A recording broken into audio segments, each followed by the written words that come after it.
السلام علیکم سامعین، تازہ ترین خبروں کے ساتھ میں رانا راشد بن رشید۔ سب سے پہلے ہیڈ لائنز۔ وزیر خزانہ کہتے ہیں کہ معیشت کی بحالی کے لیے ابھی مزید اقدامات کرنے ہیں۔ وزیر اطلاعات کا کہنا ہے کہ حکومت ہر معاملے پر فوج سے کھل کر بات کر سکتی ہے۔ امریکہ نے دھمکی دی ہے کہ اگر وینزویلا نے اپوزیشن لیڈر کے خلاف کارروائی کی تو بھرپور جواب دیا جائے گا۔ ICC نے کرکٹ ورلڈ کپ 2019 کا شیڈیول جاری کر دیا۔ آج پاکستان اور ساؤتھ افریقہ کے درمیان آخری ون ڈے میچ کھیلا جا رہا ہے۔ اور اب خبروں کی تفصیل۔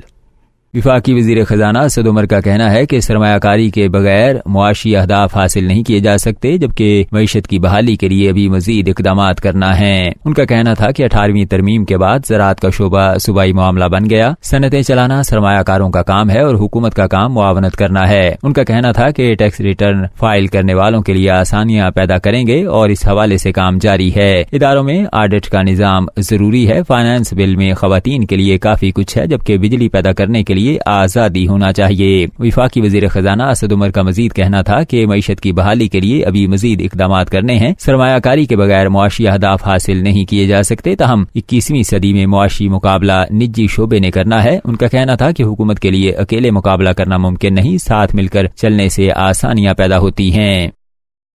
وفاقی وزیر اطلاعات و نشریات فواد چودھری کا کہنا ہے کہ PTI کی حکومت ہر معاملے پر پاک فوج سے کھل کر بات کر سکتی ہے۔ بھارت، امریکہ، افغانستان اور خلیجی ممالک کے ساتھ تعلقات پر پاکستان کی حکمت عملی واضح ہے۔ وزیر اعظم خلیجی ممالک سے قریبی تعلقات چاہتے ہیں۔ وزیر اطلاعات نے مزید کہا کہ بھارت میں انتخابات کے بعد نریندر مودی کی حکومت آئے یا راہل گاندھی کی، ہم دونوں سے ہی مذاکرات کے لیے تیار ہیں، لیکن انتخابات سے پہلے مذاکرات کا کوئی فائدہ نہیں۔ کرتارپور راہداری کھلنے سے نہ صرف سکھ یاتریوں کے لیے آسانیاں پیدا ہوئی ہیں، بلکہ دونوں ممالک کے درمیان مثبت تعلقات کو بھی فروغ ملے گا۔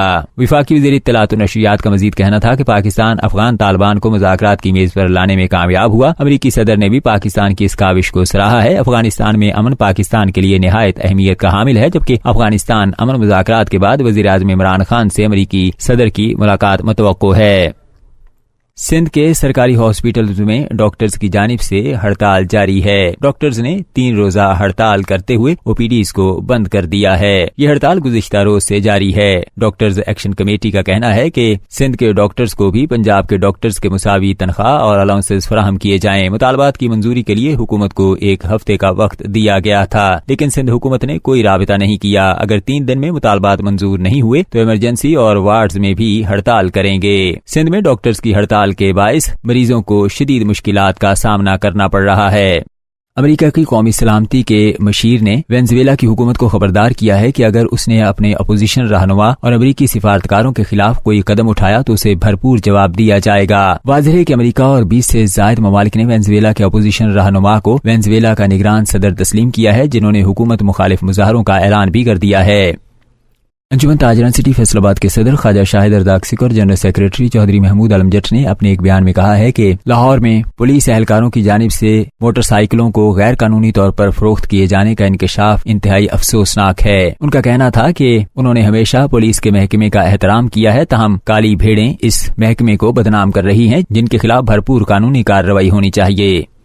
ذرائع کے مطابق شادی ہالز میں ون ڈش اور وقت کی پابندی کی دھجیاں اڑائی جا رہی ہیں، جبکہ ضلعی انتظامیہ بھی خاموش ہے۔ اس سلسلے میں پنجاب حکومت نے برہمی کا اظہار کرتے ہوئے ڈویژنل کمشنر، RPO اور CPOs کو میرج ایکٹ پر عمل درآمد کی سختی سے ہدایات جاری کر دی ہیں۔ پولیس نے مختلف مقامات پر کارروائی کرتے ہوئے مزید 4 منشیات فروشوں کو گرفتار کر لیا اور ان کے قبضے سے منشیات برآمد کر لی اور ان کے خلاف مقدمات درج کر لیے۔ پاکستان اور ساؤتھ افریقہ کے درمیان کل 5واں اور آخری ون ڈے میچ کھیلا جائے گا۔ واضح ہے کہ اس سے قبل دونوں ٹیمیں 2-2 میچ جیت چکی ہیں۔